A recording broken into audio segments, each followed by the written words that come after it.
അഖിൽപൂർ എന്നു പേരായ ഒരു ഗ്രാമമുണ്ടായിരുന്നു. അവിടെ ദാമിനി എന്നു പേരുള്ള ഒരു കുഞ്ഞുണ്ടായിരുന്നു. ആ കുട്ടി ചെറുപ്പം മുതലേ തന്റെ അച്ഛന്റെ കൂടെ ലക്ഷ്യം വെച്ച് അടിക്കുന്ന കളി കളിക്കുമായിരുന്നു. ഒരു ദിവസം ദാമിനി തന്റെ അച്ഛന്റെ കൂടെ കവണ വെച്ച് എങ്ങനെ ലക്ഷ്യം വെക്കുക എന്ന് പഠിക്കുകയായിരുന്നു. അച്ഛാ, ഞാൻ ആദ്യമേ ലക്ഷ്യം വെച്ച് നന്നായി കളിക്കില്ലേ, പിന്നെ എന്തിനാ വീണ്ടും വീണ്ടും കവണ വെക്കാൻ എന്നെ പഠിപ്പിക്കുന്നത്? അതേ മോളെ, നീ കഴിവുള്ളവളാണ്. പക്ഷെ നീ ഏത് കാര്യത്തിൽ കഴിവുണ്ടോ അക്കാര്യത്തിൽ നീ നന്നായിട്ട് ശ്രമിക്കണം. അഹംഭാവം ഒരുപാടായാൽ കഴിവുകൾ കുറഞ്ഞു പോവും. എന്നാലും അച്ഛാ, ഞാൻ ശരിക്കും എന്റെ ലക്ഷ്യം വെച്ച് കളിക്കുന്നില്ലേ. എന്റെ ലക്ഷ്യം ഒരിക്കലും തെറ്റില്ല. അതേ മോളെ, നീ ശരിയായിട്ടാ പറഞ്ഞത്. പക്ഷെ ജീവിതം മാറുമല്ലോ. അപ്പം മനുഷ്യന്മാർക്ക് ഒരേപോലെ ഇരിക്കാൻ സാധിക്കില്ല. പിന്നെ അവർക്ക് കുറെ അഹംഭാവം വരും. അതുകൊണ്ട് ശ്രമിക്കുന്നത് നല്ലതാണ്. നിനക്ക് മനസ്സിലായോ മോളെ? കുറേശ്ശെ കുറേശ്ശെ അച്ഛാ. ശരി മോളെ, നിനക്കും മുഴുവനായിട്ട് മനസ്സിലാവും. ശരി അച്ഛാ, ഇപ്പൊ ഞാൻ ശ്രമിക്കാം. ഒരുപാട് വർഷങ്ങൾ കടന്നുപോയി. ഇപ്പോ ദാമിനി 60 വയസ്സുള്ള വൃദ്ധയായി മാറി. ദാമിനി തന്റെ അച്ഛൻ പറഞ്ഞു തന്ന കാര്യങ്ങൾ ഓർമ്മയിൽ വെച്ച് തന്റെ പേരക്കുട്ടി ഹിമാൻഷുവിനെ മനസ്സിലാക്കിക്കുകയായിരുന്നു. അപ്പോൾ അവരുടെ കണ്ണിൽ കണ്ണീർ വരാൻ തുടങ്ങി. മുത്തശ്ശി, മുത്തശ്ശി എന്തിനാ കരയുന്നത്? മുത്തശ്ശിക്ക് മുത്തശ്ശിയുടെ അച്ഛന്റെ ഓർമ്മ വന്നോ? ആ മോനെയാ, അങ്ങനെ എന്തൊക്കെയോ. പിന്നെ ഞാൻ എന്താ പറഞ്ഞു വന്നത്? എനിക്ക് എന്റെ അച്ഛൻ എന്തൊക്കെ പറഞ്ഞു തന്നോ? അതുപോലെ നിനക്ക് എന്ത് കാര്യത്തിലാണോ കൂടുതൽ അറിവുള്ളത് അതിനുവേണ്ടി നീ കഠിനാധ്വാനം ചെയ്യണം. മാത്രമല്ല നന്നായി പരിശ്രമിക്കണം. ശരി മുത്തശ്ശി. ദാമിനിക്ക് സ്വന്തമായി പേരക്കുട്ടി മാത്രമേ ഉള്ളൂ. ഹിമാൻഷുവിന്റെ അച്ഛനും അമ്മയും അവനെ കുറച്ചു ദിവസം മുൻപ് ദാമിനിയുടെ കയ്യിൽ വിട്ടിട്ടു പോയതാണ്. ദാമിനി തേങ്ങ വ്യാപാരമാണ് ചെയ്തിരുന്നത്. പക്ഷെ തെങ്ങിൽ കയറുന്നത് ഒരുപാട് പ്രയാസമുള്ള ജോലി ആയതിനാൽ അവർ തന്റെ റൈഫിൾ ഉപയോഗിച്ച് തേങ്ങ ഓരോന്ന് വെടിവെച്ച് വീഴ്ത്തുമായിരുന്നു. മുത്തശ്ശി, എല്ലാവരും അങ്ങേ ഷൂട്ടർ മുത്തശ്ശി എന്താ വിളിക്കുന്നത്? മോനെ, നിന്റെ മുത്തശ്ശിയുടെ ലക്ഷ്യം ഈ ഗ്രാമത്തിൽ എല്ലാവർക്കും അറിയാം. ഈ തോക്കുകൊണ്ട് ദിവസവും തേങ്ങ പറിക്കുന്നത് കണ്ട് ജനങ്ങൾ എന്നെ ഷൂട്ടർ മുത്തശ്ശി എന്നാണ് വിളിക്കുന്നത്. മുത്തശ്ശി, എങ്ങനെയാ ലക്ഷ്യം വെക്കുന്നതെന്ന് എനിക്കും കുറച്ച് പഠിപ്പിച്ചു തരുമോ? ശരി മോനെ, വാ നമുക്ക് നോക്കാലോ. ഞാൻ എങ്ങനെയാ തേങ്ങ പറിക്കുന്നതെന്ന് നീയും ഒന്ന് കണ്ടുപഠിക്ക്. ശരിക്കും നോക്കി നിൽക്കണം. പക്ഷെ ഞാൻ പറിക്കുന്നു പറഞ്ഞ് വാശി പിടിക്കരുത്. ശരി മുത്തശ്ശി.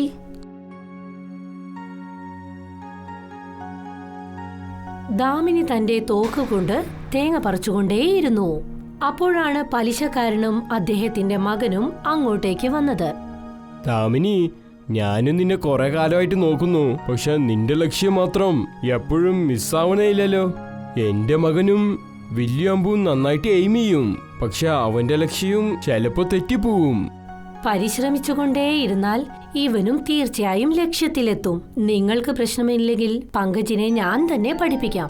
ഷൂട്ടർ മുത്തശ്ശി, ഞാൻ നിങ്ങളെക്കാട്ടും ബെറ്ററാണ്. നിങ്ങൾക്ക് വയസ്സ് കഴിയല്ലോ. ഇനി കുറച്ചും പോയാൽ നിങ്ങൾ കൊമ്പ് വെക്കേണ്ടി വരും. നിങ്ങളെന്താ എനിക്ക് പറഞ്ഞു തരുന്നേ? പങ്കജ്, നീ എന്തൊക്കെയാ സംസാരിക്കുന്നേ? ഇത്ര അഹംഭാവമാണോ നിനക്ക്? അതും ഈ പ്രായത്തില്? ആദ്യം എത്ര പഠിക്കുന്നോ നീ അത്ര പഠിക്ക്. ഇപ്പൊ ദാവന്റെ അടുത്ത് ക്ഷമ ചോദിക്കുക. നിങ്ങൾ എപ്പോഴും എന്നെയാണ് ചീത്ത പറയുന്നത്. ഞാൻ ശരിയല്ല പറഞ്ഞത്. ഞാൻ ക്ഷമ ചോദിക്കേണ്ട ഒരു കാര്യവുമില്ല. ഞാൻ പോവാണ്. ഇത്രയും പറഞ്ഞുകൊണ്ട് പങ്കജ് അവിടെ നിന്നും പോയി. ദാമിനി, ഞാൻ പങ്കജിന്റെ സ്ഥലത്തിൽ നിന്ന് നിന്നോട് ക്ഷമ ചോദിക്കുന്നു. അവൻ ചെറിയ കുട്ടിയാണ്. അവന് ഒരു അനുഭവം ഇല്ലാത്ത കൊണ്ടാണ് അവൻ ഇങ്ങനെയൊക്കെ സംസാരിക്കുന്നത്. സാരമില്ല, അതൊക്കെ വിട് ചേട്ടാ. അവരൊക്കെ കൊച്ചു കുഞ്ഞുങ്ങളല്ലേ. പിന്നെ നിന്റെ ഇളനികട എങ്ങനെ പോകുന്നു? അതെല്ലാം നിങ്ങളുടെ ദയയാണ് ചേട്ടാ. നിങ്ങൾ ഈ തെങ്ങിൻ തൂപ്പ് എനിക്ക് തന്നു. അതുകൊണ്ടാണ് ഇപ്പോ എല്ലാ കാര്യങ്ങളും നന്നായി നടക്കുന്നത്. എടാ, അല്ല, ഈ തോട്ടം ഞാൻ എപ്പോഴും ഉപയോഗിക്കുന്നേ ഇല്ല. ഇതിപ്പോ നിനക്ക് നന്നായിട്ട് സഹായമുണ്ടല്ലോ. പക്ഷെ എന്നാലും ഞാൻ നിങ്ങളോട് ഒരുപാട് കടപ്പെട്ടിരിക്കുന്നു. ശരി ദാമണി, ഞാൻ പോയിട്ട് വരാം. പിറ്റേ ദിവസം ദാമിനി ഹിമാൻഷിന് കുറെ പാഠങ്ങൾ പഠിപ്പിച്ചു കൊടുക്കുകയായിരുന്നു. ഹിമാൻഷു, പങ്കജിന്റെ അടുത്ത് നിന്ന് നീ എന്താ പഠിക്കേണ്ടതെന്നോ? നിനക്ക് എന്തെങ്കിലും ഒരു കാര്യത്തിൽ സാമർഥ്യമുണ്ടെങ്കിൽ അതിൽ നീ ഒരിക്കലും അഹങ്കരിക്കരുത്. പിന്നെ മുതിർന്നവരോട് ബഹുമാനമില്ലാതെ പെരുമാറരുത്. ശരി മുത്തശ്ശി, ഞാൻ ഒരു കാലത്ത് മുത്തശ്ശിയോട് ഇങ്ങനെയൊന്നും സംസാരിക്കില്ല. വേറെ ആരോട് സംസാരിക്കില്ല. ശരി മോനെ, നീ ശരിക്കും നല്ല ബുദ്ധിശാലിയാണ്. മുത്തശ്ശി, ഞാൻ കേട്ടല്ലോ ഗ്രാമത്തിൽ ഏതോ ഒരു എക്സിബിഷൻ നടക്കുന്നുണ്ടെന്ന്. ഞാനും ഒന്ന് അവിടെ പോയി കാണട്ടെ. ശരി, നമുക്ക് പോയി എക്സിബിഷൻ കണ്ടിട്ട് വരാം.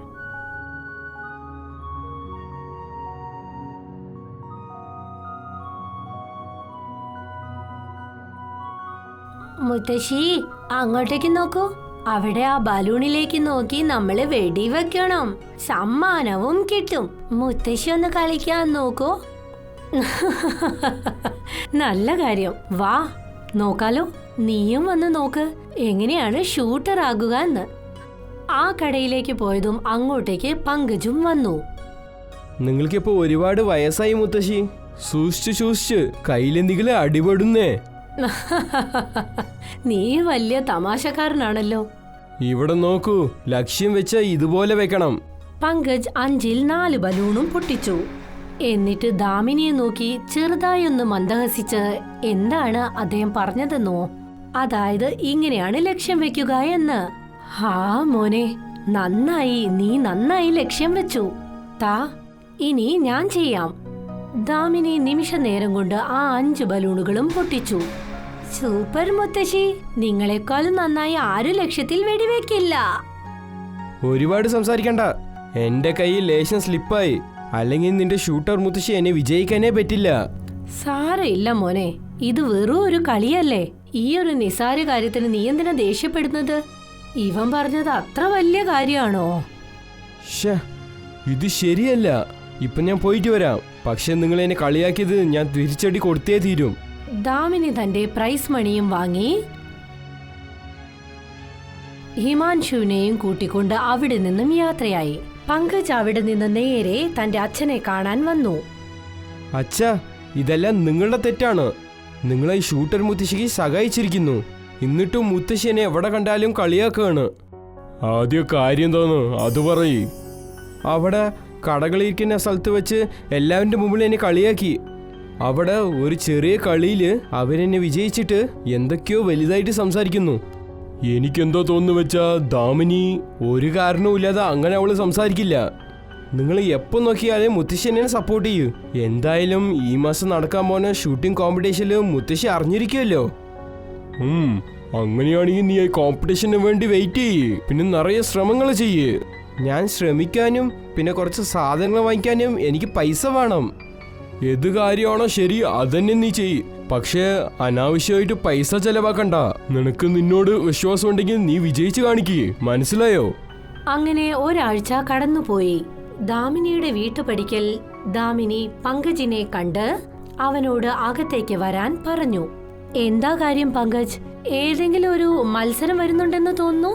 അതിന് പരിശീലനം തരാനായി നീ എന്റെ അടുത്തുനിന്ന് പഠിക്കാൻ വന്നതാണോ? എന്ത് പഠിക്കാനോ? എനിക്ക് നിങ്ങളുടെ അടുത്ത് നിന്ന് ഒന്നും പഠിക്കാനില്ല മുത്തശ്ശി. ഞാൻ എന്താ പറയാൻ വന്നത് വെച്ചാ, നിങ്ങളും ഈ നടക്കുന്ന ഷൂട്ടിംഗ് കോമ്പറ്റീഷനിൽ പങ്കെടുക്കണം. അവിടെയല്ലേ നിങ്ങളുടെ കഴിവിനെ കുറിച്ച് എനിക്ക് അറിയാൻ പറ്റുക. ഞാൻ എന്തിനും പങ്കെടുക്കണം മോനെ? പിന്നെ നീ പറയുന്നത് ഞാൻ എന്തിനു കേൾക്കണം? അതെന്താന്ന് വെച്ചാ, നിങ്ങൾ ഏത് തോട്ടത്തിൽ നിന്ന് തേങ്ങ എടുത്ത് വിൽക്കുന്നോ അത് എന്റെ അച്ഛനല്ലേ നിങ്ങൾക്ക് തന്നത്. പക്ഷെ ആ സ്ഥലം എന്റെ പേരിലാണുള്ളത്. അങ്ങനെയാണെങ്കിൽ കൂടി നീ പറയുന്നതിന് ഞാൻ എന്തിനു കേൾക്കണം? ഞാൻ നേരെ പോയി നിന്റെ അച്ഛനോട് സംസാരിക്കാം. നിനക്കെന്താ വേണ്ടതെന്ന് വെച്ചാൽ അവര് തന്നെ ചെയ്യും. ഞാൻ അദ്ദേഹത്തിനെ പുറത്തയച്ചിരിക്കാണ്. ഇപ്പൊ അച്ഛൻ തന്നെ വിചാരിച്ചാലും അദ്ദേഹത്തിന് ഇവിടെ വരാൻ സാധിക്കില്ല. അതുമാത്രമല്ല, ഞാൻ ഇപ്പൊ പൈസ കൊടുത്ത് ആട്കളെ വിളിച്ചുകൊണ്ട് വന്നിട്ടുണ്ട്. അപ്പോഴാണ് ചില റൗഡികൾ വീട്ടിനുള്ളിലേക്ക് കയറി ഹിമാൻഷുവിനെ തട്ടിക്കൊണ്ടുപോയത്. അയ്യോ അയ്യോ, നിങ്ങൾ ഇത് എന്താ ചെയ്യുന്നത്? അവനെ വിട്, ഞാൻ പറയുന്നത് കേൾക്ക്, അവനെ വിട്. പേടിക്കണ്ട, അവന് ഒന്നും ആവില്ല. നിങ്ങൾ മത്സരത്തിൽ പങ്കെടുത്താൽ മാത്രം മതി. പിന്നെ ഇതിനെ കുറിച്ച് നിങ്ങൾ അച്ഛനോട് ഒന്നും പറയരുത്. പറഞ്ഞാൽ മനസ്സിലായോ? ശരി ശരി, എനിക്ക് മനസ്സിലായി. അവനെ നീ ഒന്നും ചെയ്യരുത്. ഇപ്പൊ ശരി. ഇപ്പൊ ഞാൻ പോയിട്ട് വരാം. ഈ കോമ്പറ്റീഷന് ഇനി കുറച്ച് ദിവസങ്ങളേ ഉള്ളൂ. ഇത് പറഞ്ഞുകൊണ്ട് അവൻ അവിടെ നിന്നും പോയി. അയ്യോ ദൈവമേ, ഇതെന്താ ഒരു പുതിയ പ്രശ്നം വന്നത്? ഇനിയിപ്പോ ഞാൻ എന്താ ചെയ്യുക? ഇനി വിജയിക്കുകയല്ലാതെ വേറൊരു മാർഗവും ഇല്ലല്ലോ. ഇപ്പൊ നമുക്ക് ഈ കുട്ടീനെ എന്ത് ചെയ്യാം? ഇവനെവിടെങ്കിലും ആൾക്കാരില്ലാത്ത സ്ഥലത്ത് കോമ്പറ്റീഷൻ നടക്കണവരെ മറച്ചു വെക്കി. അതിനുശേഷം ഇവനെ തിരിച്ചയക്കാം. ഒരുപക്ഷെ ഇവൻ എന്തെങ്കിലും ആയാൽ പിന്നെ അച്ഛൻ എന്നെ വീടിന്ന് പുറത്താക്കും. ഒരുപക്ഷെ ദാമിനി വിജയിച്ചാൽ അതിനുള്ള ആലോചനയും ഞാൻ ചെയ്തു വെച്ചിട്ടുണ്ട്. എന്നാ ഈ മൂലിക പിടിച്ചേക്ക്. ഈ മൂലികന് മുത്തശ്ശി കഴിക്കുമ്പോഴോ വെള്ളം കുടിക്കുമ്പോഴോ കളഞ്ഞേക്ക്, മനസ്സിലായോ? ഈ മൂലിക കൊണ്ട് എന്ത് സംഭവിക്കും? ഇത് 2 കണ്ണിനും ലേശം എരിച്ചില് പിടിപ്പിക്കും. ഇത് മറക്കണ്ട, ശരിയോ? ദാമിനി തെങ്ങിൽ നിന്നും തേങ്ങകൾ ഓരോന്നായി വെടിവെച്ച് വീഴ്ത്തി തന്റെ പരിശീലനം തുടർന്നു. അപ്പോൾ പലിശക്കാരൻ അവിടേക്ക് വന്നു. ദാമിനി, നിങ്ങൾ എന്തിനു വേണ്ടിയാ ഇലകളെ ലക്ഷ്യം വെച്ചുകൊണ്ടിരിക്കുന്നേ? ഒന്നുമില്ല ചേട്ടാ, ഞാൻ പരിശീലനം നടത്തുകയാണ്. ഈ പ്രാവശ്യം ഞാൻ മത്സരിക്കേണ്ട കാര്യമുണ്ടല്ലോ. അങ്ങനെയാണോ? അപ്പൊ നിങ്ങൾ തീർച്ചയായിട്ടും പങ്കെടുക്കുന്നുണ്ടോ? ഇതിനെ കുറിച്ച് പങ്കജ് പറഞ്ഞപ്പോഴും ഞാൻ വിശ്വസിച്ചില്ല. പക്ഷെ നിങ്ങൾ മത്സരിക്കുന്നതൊക്കെ എപ്പോഴോ വിട്ടല്ലോ. ഈ പ്രാവശ്യം ഞാൻ പങ്കെടുക്കണമെന്ന് തീരുമാനിച്ചു. നിങ്ങൾ എന്തിനാ ഇത്ര പേടിച്ചതുപോലെ ഇരിക്കുന്നു ദാമിനി? എന്തെങ്കിലും പ്രശ്നമുണ്ടോ? അതായത് ഒന്നുമില്ല. ശരിയെന്നാ, ഞാൻ പോയിട്ട് വരാം. നിങ്ങൾ നിങ്ങളുടെ പണി ചെയ്യൂ. പലിശക്കാരൻ അവിടെ നിന്ന് പോയതിനു ശേഷം ദാമിനി തന്റെ പരിശീലനം വീണ്ടും തുടർന്നു. അങ്ങനെ കുറെ ദിവസം കഴിഞ്ഞ് മത്സരത്തിനുള്ള ദിവസം വന്നെത്തി. ഇന്ന് അഖിൽപൂർ ഗ്രാമത്തിൽ വെച്ച് തോക്ക് ചുടണ ഈ മത്സരത്തിൽ 2 പേര് പങ്കെടുത്തിട്ടുണ്ട്. ഒന്ന് പങ്കജ്, മറ്റൊന്ന് ഷൂട്ടർ മുത്തശ്ശി. 2 പേരും 100 മീറ്റർ ദൂരെയുള്ള ആപ്പിളാണ് ലക്ഷ്യം വെക്കേണ്ടത്. പങ്കജ് അപ്പോൾ ഒരു സിഗ്നൽ കാണിച്ചു. റൗഡി പങ്കജിനും ഷൂട്ടർ മുത്തശ്ശിക്കും കുടിക്കാൻ വെള്ളം കൊണ്ടുവന്നു. ഷൂട്ടർ മുത്തശ്ശിയും പങ്കജും 2 പേരും ചേർന്ന് നിന്ന് പരസ്പരം മത്സരിക്കാൻ തുടങ്ങി. ആഹാ, 2 പേരും അത്ഭുതമായി ഷൂട്ട് ചെയ്യുന്നു. 100 മീറ്റർ ദൂരെയുള്ള ആപ്പിളിനെ ഷൂട്ട് ചെയ്തിരിക്കുന്നു. അതിനുശേഷം എന്താ നടക്കുന്നു വെച്ചാ, എല്ലാവരും ഇളനീര് ചുടുന്ന സ്ഥലത്തേക്ക് പോകണം. അവിടെ നിങ്ങളുടെ മുമ്പിൽ 4 ഇളനീ തൊങ്ങാൻ വിട്ടിട്ടുണ്ടാവും. ഒരു തോട്ട പോലും മിസ്സാവരുത്. എല്ലാ തോട്ടാക്കളും ആ ഇളനീന്റെ അകത്ത് തളയ്ക്കണം. പെട്ടെന്ന് ദാമിനിയുടെ കണ്ണിൽ എന്തോ ഒന്ന് മറഞ്ഞു വരുന്നത് പോലെ തോന്നി. അവളുടെ കണ്ണുകളിൽ വല്ലാതെ മങ്ങലായി. എന്തു പറ്റി ഷൂട്ടർ മുത്തശ്ശി? നിങ്ങളുടെ കണ്ണുകളൊക്കെ ശരിയല്ലേ? നിങ്ങൾക്ക് എന്തെങ്കിലും വേണോ? അപ്പോ പങ്കജ്, ഇതിനെല്ലാം കാരണം നീയാ. സംസാരിക്കുന്നത് കേട്ടാൽ വലിയ പക്വതയോടുള്ള സംസാരാണല്ലോ. പക്ഷെ നിന്റെ ചെയ്തികളെല്ലാം. വായടയ്ക്കൂ, ലക്ഷ്യം വെക്കൂ. ഞാൻ കളിയാക്കണത് ഈ അവസ്ഥയിലായിരിക്കും. ശരി മോനെ, ആദ്യം നീ ചെയ്യ്. പങ്കജ് ലക്ഷ്യം വയ്ക്കാൻ തുടങ്ങി. ആദ്യം 4 തേങ്ങകളിൽ ലക്ഷ്യത്തിലെത്തിച്ചു. ഇതൊരു നല്ല ലക്ഷ്യമായിരുന്നു. അടുത്തത് ദാമിനിയാണ്. ദാമിനി ഒരേ ഒരു സ്ഥലത്തേക്കാണ് നോക്കിയത്, തേങ്ങകൾക്ക് മുകളിൽ. എന്നിട്ട് വെടിവെക്കാൻ തുടങ്ങി.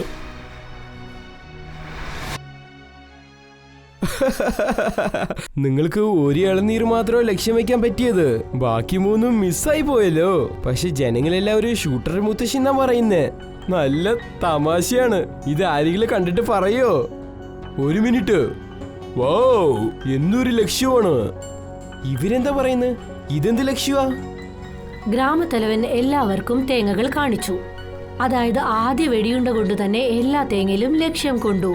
ഇത് കണ്ട് എല്ലാവരും അത്ഭുതപ്പെട്ടു പോയി. വലിയ സന്തോഷത്തോടുകൂടി ഷൂട്ടർ മുത്തശ്ശി എന്ന പേര് വിളിക്കപ്പെട്ടു. ഇത് നല്ലതിനല്ല ദാമിനി. നീ എന്താ മറന്നോ എന്റെ അടുത്ത് ആരാ ഉള്ളതെന്ന്?